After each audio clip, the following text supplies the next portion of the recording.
Барлығыңызға қайырлы күн. Бүгін менімен корейский салат жасаңыздар сәбізден.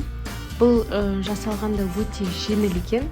Қазір мен сіздерге барлық процессті көрсететін боламын. Міндетті түрде осындай терка алып алыңыздар. Сәбізді өткізуге арналған, басқасы жарамайды. Мен осы терканы әдейі корейский салаттар жасау үшін сатып алған болатынмын. Сіз менің каналыма тіркелмеген болсаңыз, міндетті түрде тіркеліп кетіңіз. Ең бірінші мен дәміне қарай шекер қосып жатырмын. Қант қосамыз. Содан кейін дәміне қарай тұзды қосамыз. Сарымсақ қостым.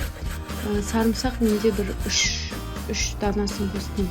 Сосын алма уксусымен суды араластырып, соны да қосып жібердім. Ең соңында менде приправа болды. Осындай салатқа арналған. Арнайы сатып алып соны қостым. Сосын майды табаға қыздырып, табаға дейсің. Майды, в общем, қыздырдым да. Соны салаттың үстіне құйдым да, араластырып жібердім. Ыссы күйінде.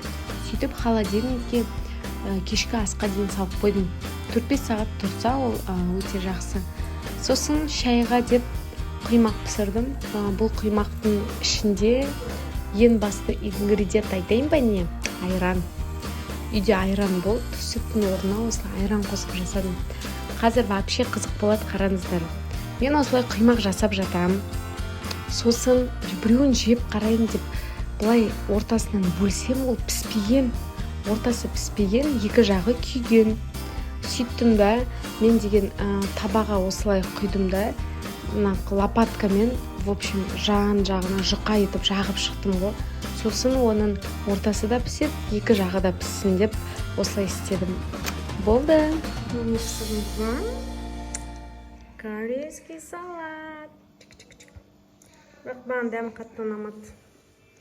И блины құймақ пісірдік.